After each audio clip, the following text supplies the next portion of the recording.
slides last time you did the there we go. There you go. All right. So next up in the conference, we're back in Poland. We've been to Poland a fair bit today. Must be reflective of the kind of directors of studies encouraging their staff to get in the conference. But we're back into Bydgoszcz. We're back over in Poland, and I think Sandy needs little introduction. So here's Sandy Millin, who is doing the next session for us. Sandy, your time begins now.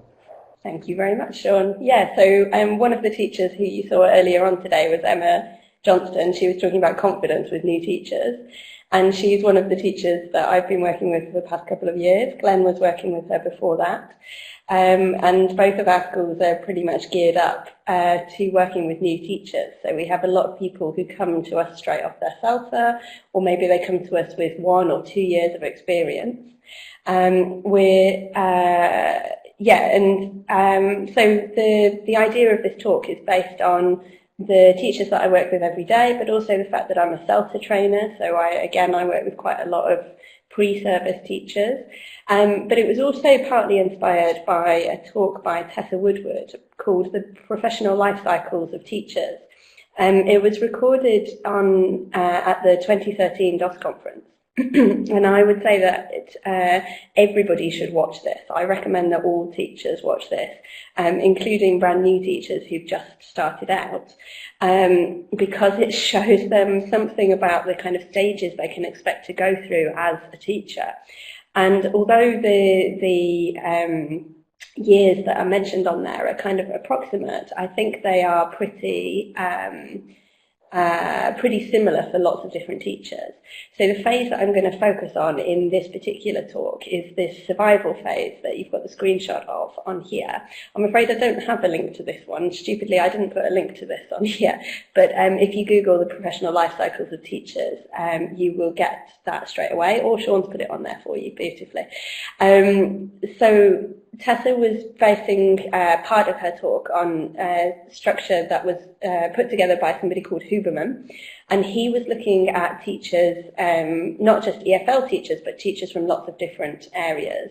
And he noticed that the first 1, 2, 3 years that people were teaching was kind of characterized by this idea of the feeling that you need to survive in the classroom, kind of how do I get through the day-to-day process of being in the classroom, but also the discovery of what the profession can involve and what you can do with your teaching. So I'm going to look at the idea of survival and how to help your teachers to go from that feeling to, I hope, to feeling like they're thriving. I'm going to use this as a structure. There's a little clue in the link, but does anybody know what this is?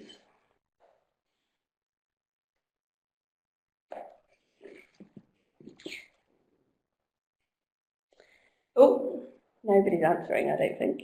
Oh yeah, a couple of people. Yeah, exactly. Yeah, it's Maslow's hierarchy of needs. So most people might be familiar with a 5-step hierarchy of needs. And while I was looking for a picture of that for my presentation, I actually discovered that in 1970 he expanded it and created this 8-step hierarchy. And I thought that this is a kind of useful structure to base my talk around, because a lot of the time when we think about new teachers, we think about them in the classroom. We think about training them to become better, for example, classroom managers, or build up their range of activities. But I think that it's important for us to think about that as just one part of the things that they might need support with as a teacher.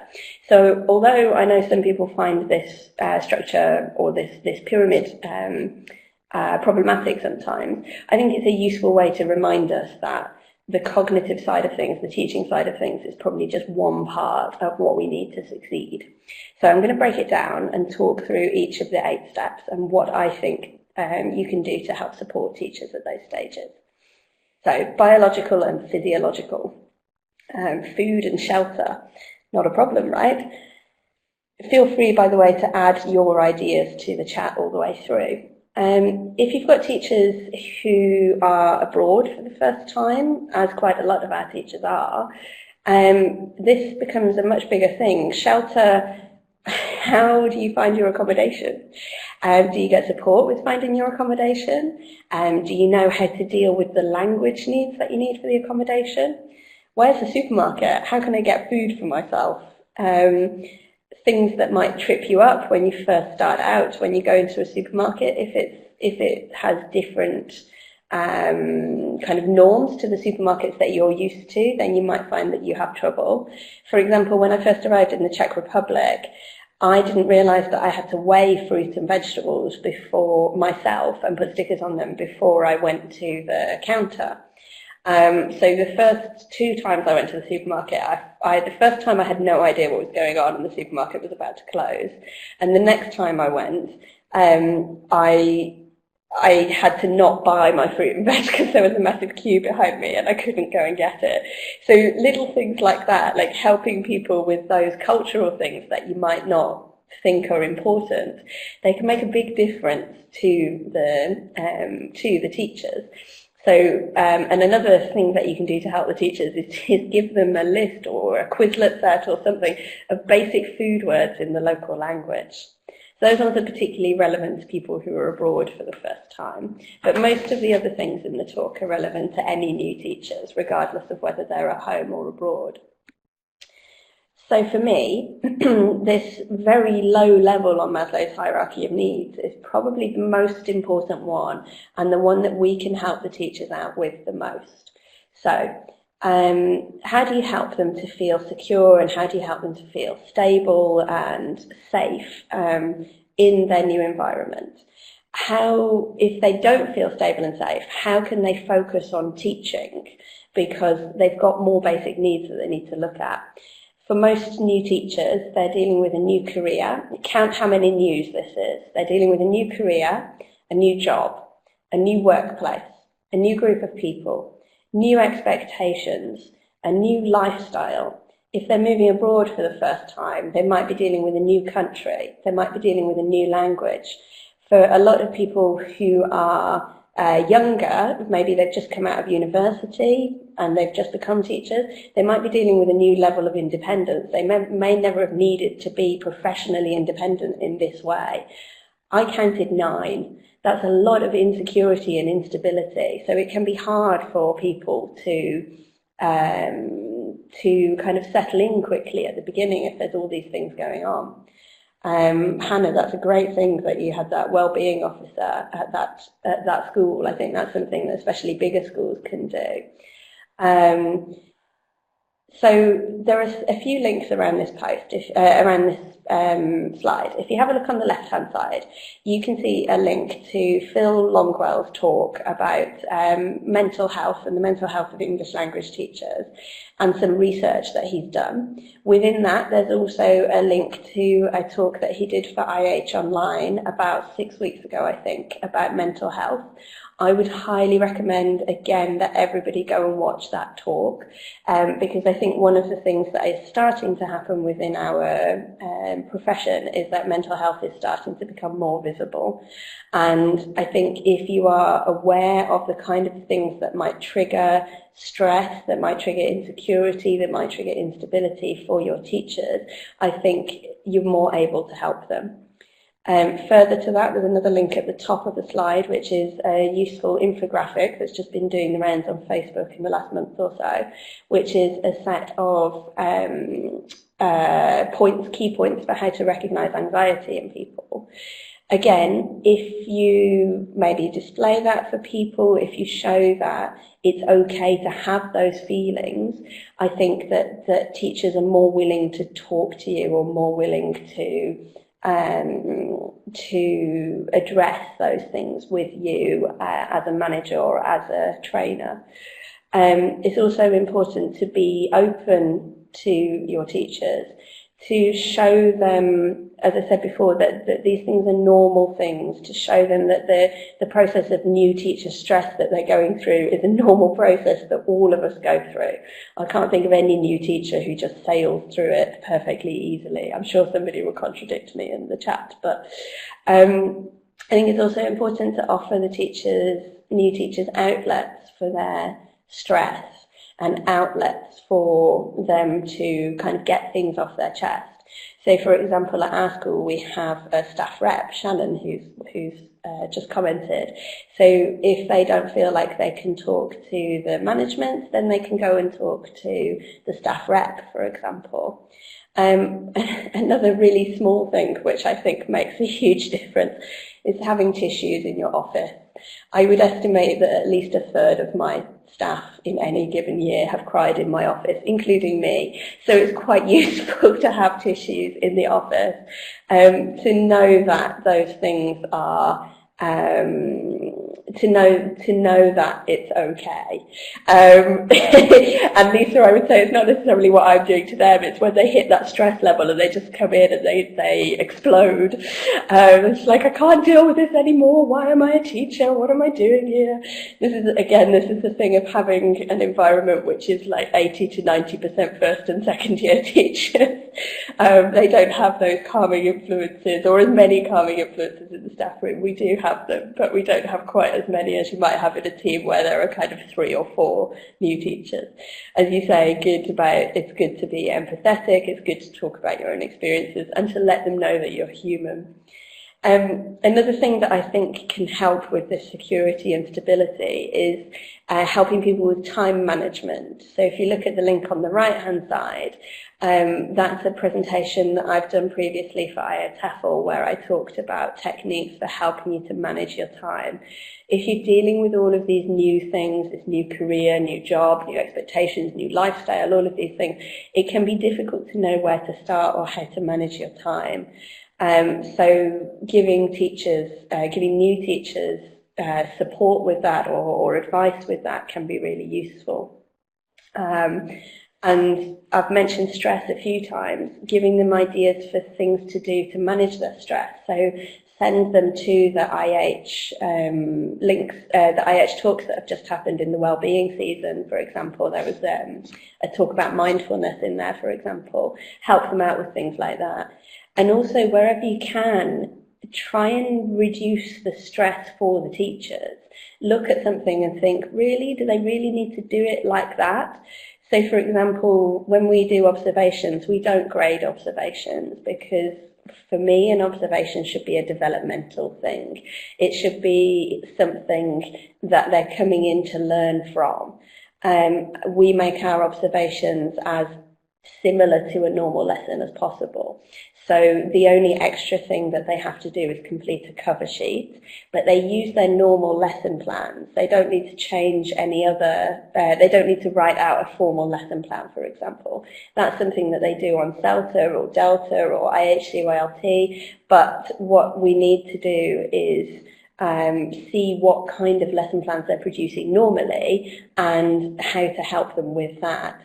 As Lilia says, experienced people often project the image of achieved perfection.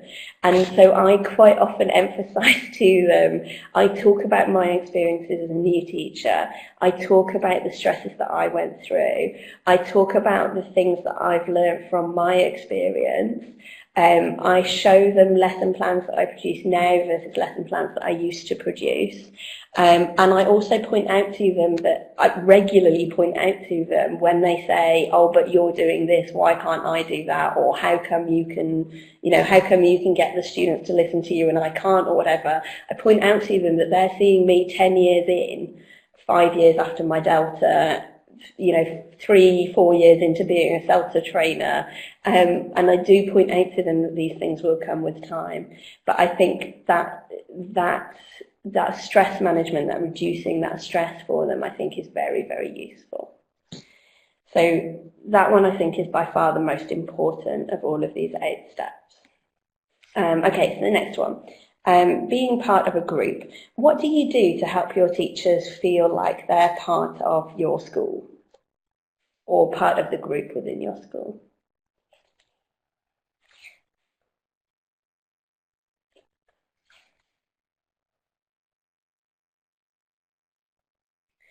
So how do you generate that feeling of inclusion, Lilia? Excuse me.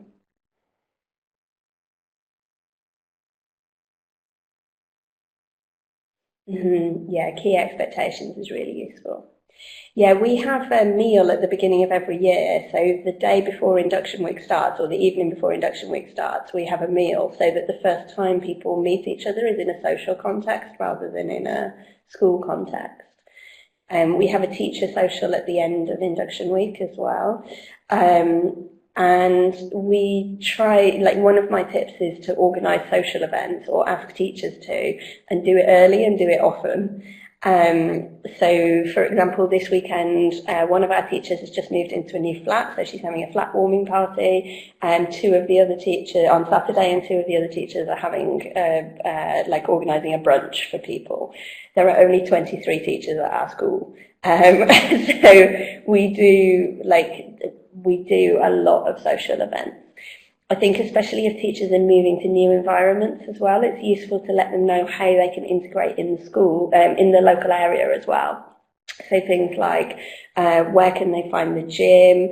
Are there any local, like, language meetups, for example, or couch surfing, or like English exchanges, anything like that? Are there any clubs that you know about that they could go to? So how can they fit in within your school, and how can they fit in within the community as well? I think a key thing here is also about communication. So make sure that it's easy for them to find information. One of the best ways to make people feel excluded is to not give them information. And to not make it clear where they can find information when they need it. Make sure they know too who it's best to speak to about what. So, for example, at our school, they might speak to me about curriculum things, they might speak to the office about getting money back for flights, or about problems with their flats or their classrooms.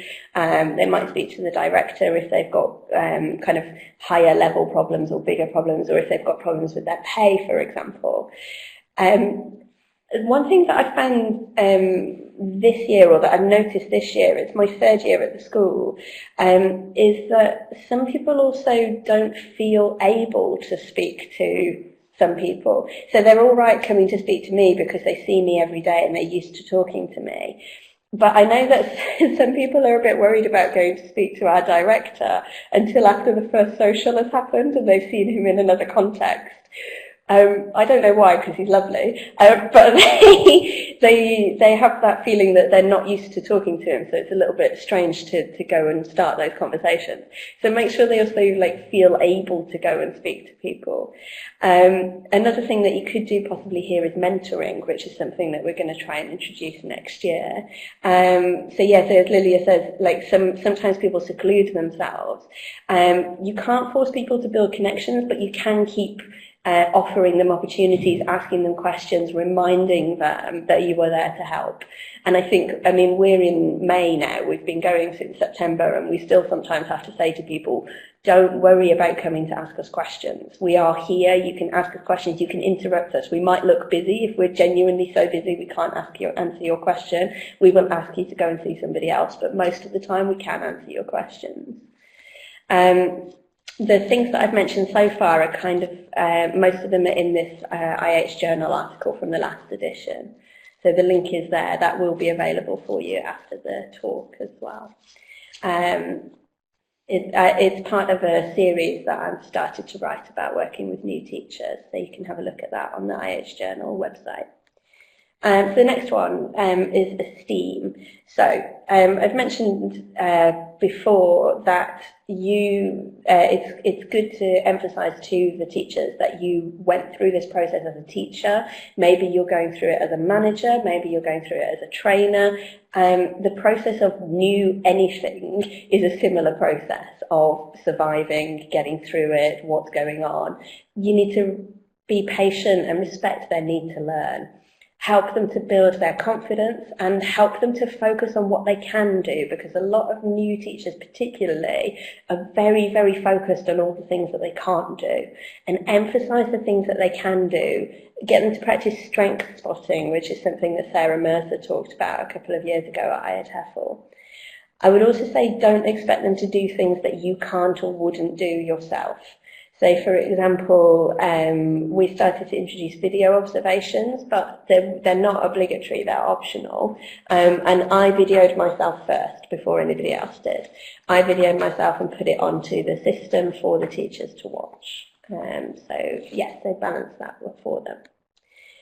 The next one is cognitive. I think this is probably the easiest one for teachers, and hopefully for IH teachers particularly.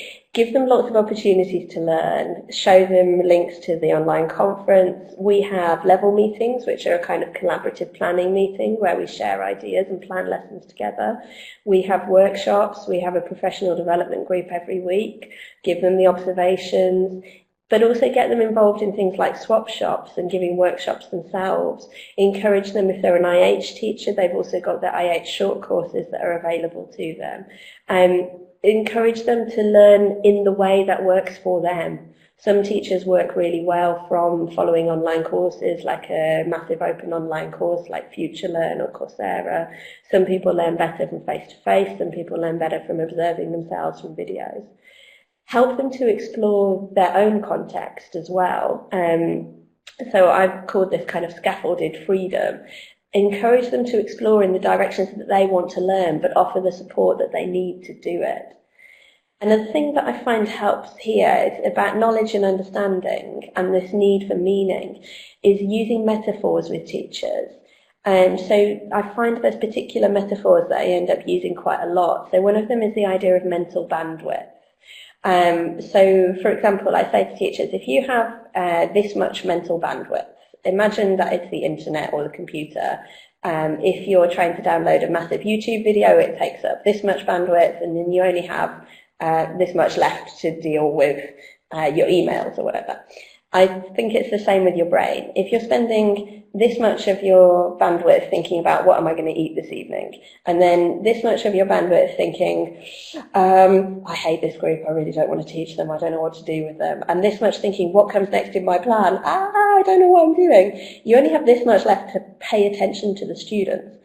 But as these things become more automatic, then you start to reduce the amount of bandwidth that you need for these things, and it leaves you with space to pay attention to your students. That comes with time, and it helps them to become, as things become more automatic. And I find once you start saying that to teachers, I think they feel a lot better. I also talk about learning to teach as, learning to teach is the same as learning anything. Probably my favourite one, or the one I use a lot, is you don't sit down at a piano and expect to play Chopin the first time that you sit down. You sit down, you practice, you do little bits, you build things up, and then eventually one day you can do it. I said I would say I'm not at the Chopin stage yet, but I'm a lot closer than I was 10 years ago. But it takes time. You don't get there instantly. But for some reason, teachers, we seem to think that when we get into the classroom, we should be perfect straight away. We seem to think that our teaching should be amazing from day one. But you don't do that if you're playing tennis or if you're playing music or whatever. I think it's important to help people to remember that. And also again, highlighting that we're all learning, that it never stops learning. If you model the fact that you're learning as well and you show enthusiasm, I think that helps the new teachers.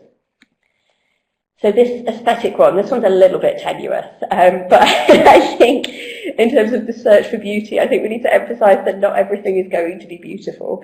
I think you need to show your mistakes as well and show your learning process. And if you can't acknowledge your own mistakes, why should your teachers acknowledge them? If you can't show that you also have positives in your job, how can the teachers be balanced in that way? I'm going to move on from that one because that one is a bit tenuous. Self-actualization. Again, we go back to patience and empathy, build on all of the steps previously that I've mentioned in the presentation, go back to them, repeat them again and again. There's a link on the left-hand side to The Secret DOS. If you've never read The Secret DOS's blog, I would highly recommend it. This particular one, this midweek catharsis post, includes the quote, "All of us go to work with the best intentions," I think. And I think that's true. I think we all need to remember that everybody is trying to do their best. And if things go wrong, that's not because people were deliberately trying to do something badly.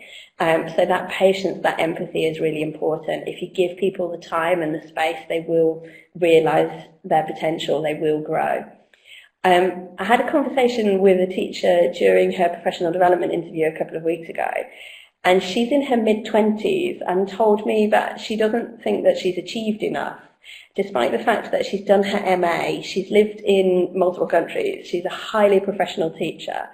And I think another thing that we need to really massively emphasise to new teachers, especially when they're young, especially I would say pre-30, we need to emphasise that there's no rush. We go through school and university and it's all what's the next thing, what's the next thing, what's the next thing, what's the next thing. And then you become an adult and you forget that actually, you know, if you're 25, hopefully that's a third to a quarter of your entire life. There is time. You don't need to achieve everything yesterday. So the link on the right-hand side is to Tim Minchin delivering a university graduation address. And I would highly recommend watching that. That's 16 minutes, and I think the messages that he gives are really important. And one of them is, you will get there eventually, there is no rush. So then the final, or the apex of the pyramid is transcendence. They go beyond the personal self and they give service to other people.